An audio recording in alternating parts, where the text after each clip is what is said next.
Ladies and gentlemen, I'm going to read you this Atlanta Journal-Constitution. Trump gaining on Biden in swing states, new CNN poll shows. August 17th, 2020.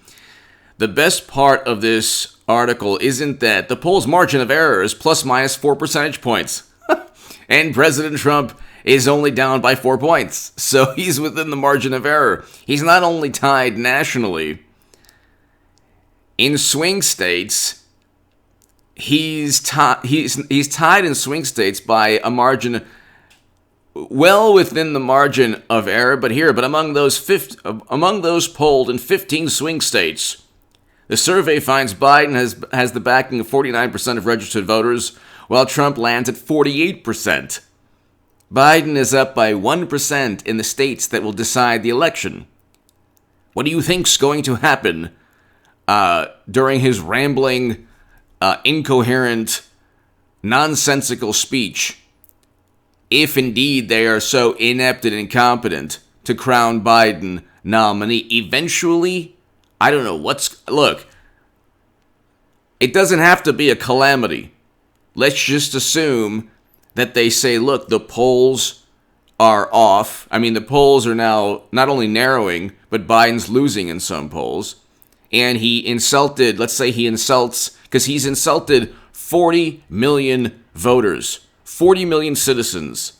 He's insulted twice. Once with Charlemagne the God, and then just recently when he talked about, there's no diversity of thought. He's insulted African American and black voters twice. Okay, if he does that a third time, they're going to easily replace him just for that. But you look in Florida, there was actually a letter written by the Latino outreach of the Democratic Party in Florida saying he was trying to suppress the Hispanic vote in Florida. He's doing worse right now in terms of the polls that Democrats worship. He's doing worse right now among Hispanic and black voters. Latino and Hispanic and African American and black voters, he's doing worse than Clinton. Judging by the polls that they worship, and you can say, well, the aggregate of polls, yeah, but the whole thing, it's all public relations, and the closer you get to the actual event, the less likely or the more difficult it is to spin the findings of a poll.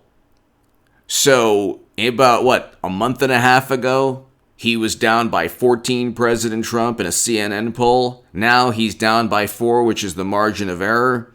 So eventually, Clinton will be nominee. I'm sticking with that prediction until November 3rd in the evening when President Trump wins. And then they blame Putin for taking over control of the U.S. Postal Service. But you look at Biden, and let's just take a trip down memory lane really quickly. He finished 5th in Iowa. 4th or 5th. I think he was 5th in Iowa. Biden, 5th Iowa. He finished 5th in Iowa. Okay.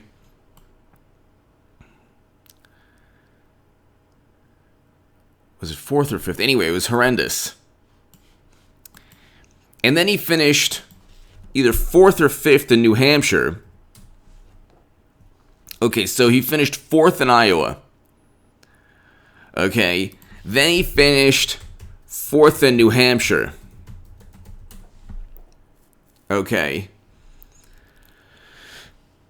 And then he was 2nd in Nevada, I believe. And the question is, when you look at enthusiasm for Biden, there is none. There's zero enthusiasm. Okay? So sorry. He finished 4th in Iowa. This is important. That's why I'm spending so much time on this. Okay, point. He finished 4th in Iowa, 5th in New Hampshire, and 2nd in Nevada. Why is that important? Why is that important? Because Biden does not have any national appeal when it comes to enthusiasm. The reason he won South Carolina is because Bernie Sanders was seen as unrealistic, and his policies were seen as policies that the Democratic Party will never implement. People were voting in the rain to ensure they wouldn't have Medicare for all in Wisconsin. So Medicare for all, like if it was feasible, great. But apparently it's not feasible. Apparently the Democratic Party wants nothing to do with it. And so you have a situation where the most passionate voting base voted for, yet again, because I was the biggest Bernie Sanders booster on the internet, according to the Huffington Post in 2016, and the unofficial scribe of Sanders' most hardcore voters, according to the Washington Post.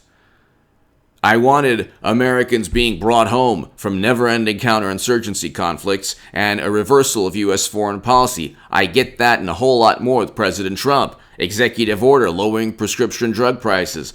Executive order combating anti-Semitism, which is running rampant on college campuses. Sorry, you can't make certain absurd, immoral equivalencies because it's an immoral act to make certain equivalencies. But here, we can go on forever. Signed the First Step Act prison reform legislation, allocated more funding to historically black colleges and universities than any president in his first 4 years, including President Obama. So Trump is a pretty bad racist. He's really bad at being this horrible bigot. So Democrats focus on his words. They don't focus on Biden's words. And Biden's already losing swing states, and the Electoral College they haven't done away with. Notice, however, that they're harping on USPS. 100,000 ballots were thrown in the garbage in California for being fraudulent or for signatures that didn't match. And then they say, well, it's working. You know, the system, George Stephanopoulos said, isn't that good? The system's working. It's like, no, you shouldn't have a system where 100,000 votes have to be tossed into the toilet. That's not a good system. And that's definitely a recipe for chaos. But you have 100,000 ballots rejected. You have articles in the New York Times, Palm Beach Post. This is a Palm Beach Post article. The laws and protections are so absurd in Florida that almost nothing would stop someone from requesting a vote-by-mail ballot for every voter in the county without their knowledge. Requesting someone else's ballot is a felony, but it's nearly impossible to prove. One candidate learned the hard way after more than 100 requests were made from his opponent's home computer. So that's just, I have a whole bunch of articles that I talked about last night on my live stream. Be here every evening at around 8 or 9 p.m. Pacific. We start. I have the best live stream in all of YouTube in the evenings. The best political live stream in all of YouTube. And that's not hyperbole. It's amazing. We get like 600-700 people. For a channel my size, it's pretty good. In the evening, at around 10-11 p.m. because I go for 2 hours. So if I start at 9, it goes for 2 hours. But anyway, there's a New York Times article saying, let's see. The problem, former county attorney in Miami, quote, this is a New York Times, is really the collection of absentee ballots at senior citizen centers. In Florida, people affiliated with political campaigns, quote, help people vote absentee. And he said, and help is in quotation marks. You know, fraud easier via mail. They actually call it granny farming. Okay. Slate. This is a Slate article in 2016. Voter fraud exists. Republican restrictions won't stop it. And this is, voter fraud does happen, but it almost never occurs at the polls. Instead, as election law expert and occasional Slate contributor Rick Hasen has explained, voter fraud occurs through absentee ballots. So, we can go on forever. There are a great many articles from the New York Times to Slate to the Palm Beach Post. Here you have Democratic PAC challenges. This is hilarious. Democratic PAC challenges Michigan's ballot signature matching law. Gee, I wonder why. Why do you think Democrats would challenge a law making sure that people actually sign their names? Here, this is another one. So the Palm Beach Post. Why 30% of Florida voting is ripe for fraud. Actually, I read a little bit of it.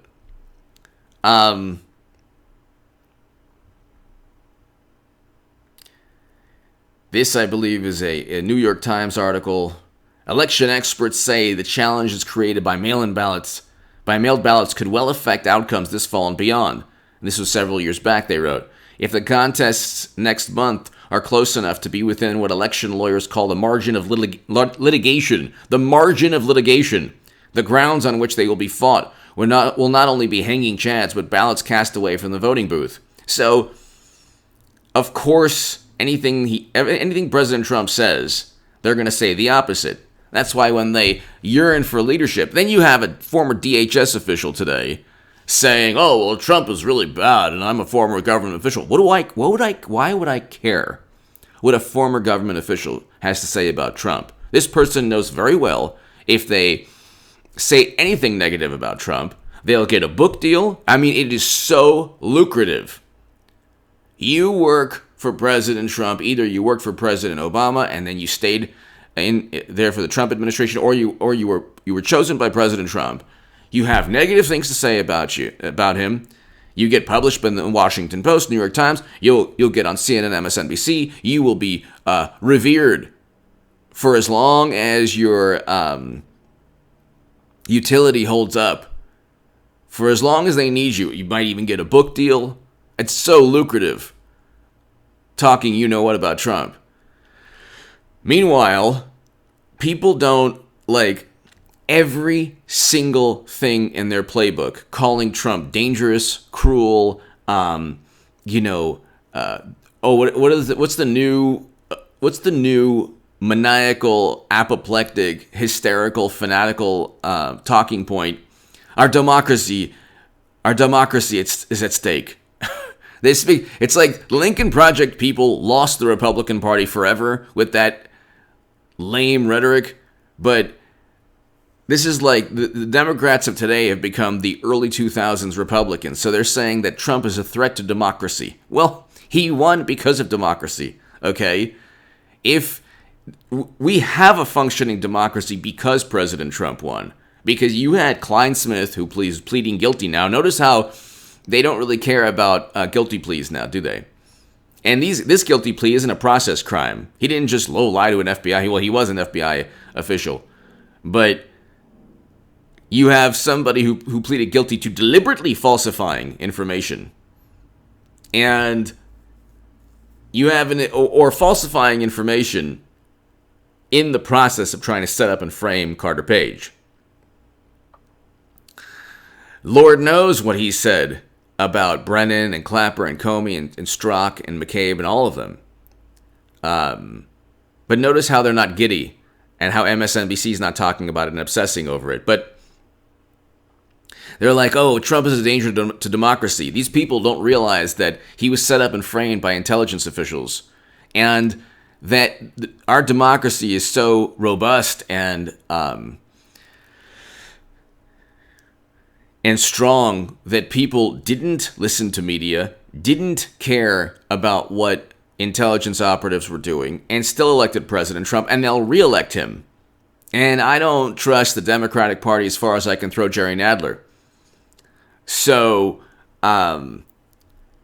President Trump is now tied in swing states. This is unbelievable, because it's now finally reflecting reality. The polls eventually reflect reality.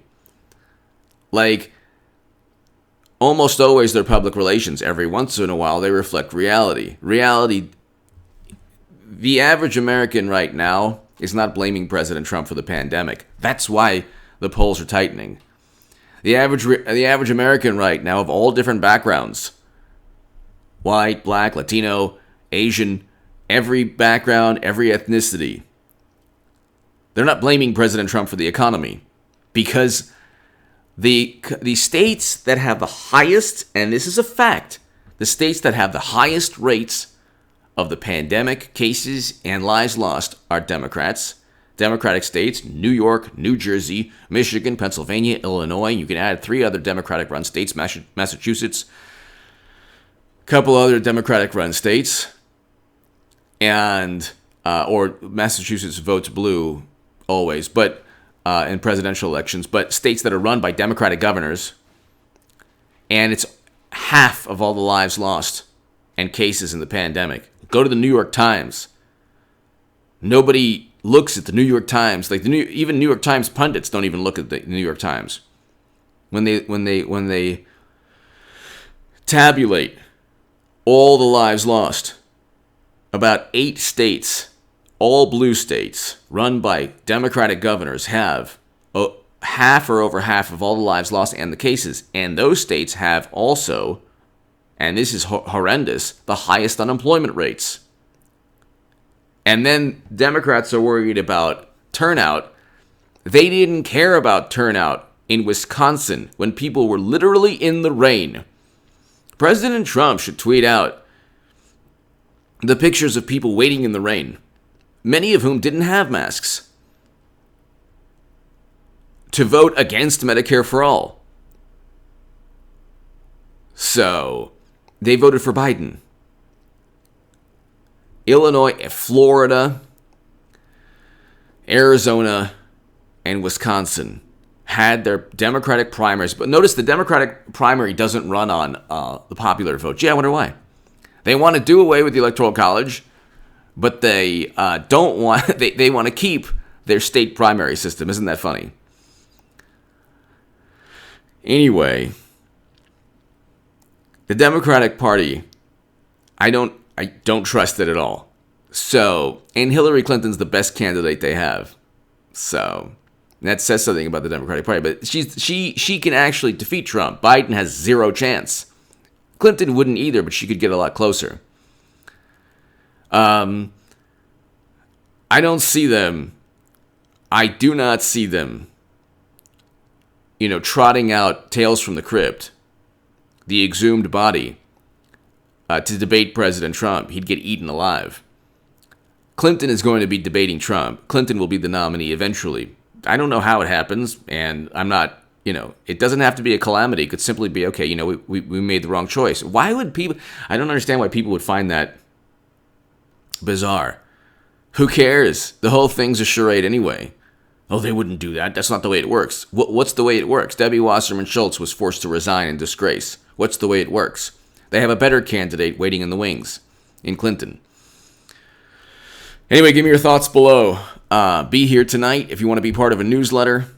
It's email me at contactgoodman78@gmail.com to my 18-minute crowd. And if you want to support my voice long-term, ladies and gentlemen, my Patreon is below. Your support is greatly appreciated. People, things are heating up. Something's going on, like President Trump keeps saying. He keeps saying the same phrase, something's going on, something's going on. And the Democratic primary, what is it, Bernie Sanders and John Kasich? I mean, when your socialist revolution, or when your whatever, it wasn't the socialist revolution in 2016, which is why Bernie was a viable candidate. But when your revolution is now is now joining John Kasich, an establishment of establishment Republicans, when Bernie Sanders is, I can't. This is embarrassing. This is embarrassing. Bernie Sanders, John Kasich. So what are they trying to, what message at Monday? Sanders, Kasich to speak. And so what message are they trying to send? Like Rose Twitter now has united with the Lincoln Project? Is this the ultimate goal of the $20 million venture capital funding pundits?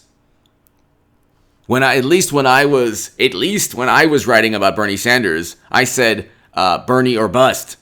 And now I'm voting for President Trump, which is a natural progression, very natural. There's a huge overlap and I hope people quote me, there's a huge overlap between President Trump and Bernie Sanders. Much greater overlap than John Kasich. Well, you think John Kasich wants Medicare for all or a Green New Deal? Wow, what a great revolution. Anyway, if the left doesn't realize it's getting played, it will never realize that. Which is, I don't care. What do I care? I'm voting for President Trump. I actually want a reversal of U.S. foreign policy. I want a president that goes up against corrupt intelligence officials. Doesn't say, Russia, if you're listening, I don't want your help. I mean, my God, what happened? What that fall? He went from hero to zero. I shouldn't say zero, but I mean, Bernie's a good human being, but he's a tool of the Democratic Party, and now he's speaking alongside John Kasich. This whole thing has to be the biggest charade of all time. Give me your thoughts below. President Trump's going to win the election. President Trump will win the election. I've been saying that for 4 years. President Trump will win the election.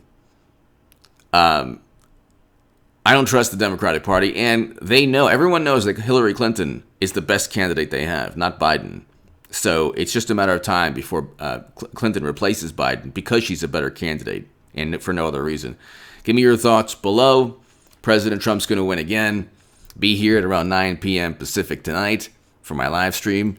And ladies and gentlemen, it's heating up. It's heating up. But the election season really hasn't started yet. Give me your thoughts. Thank you.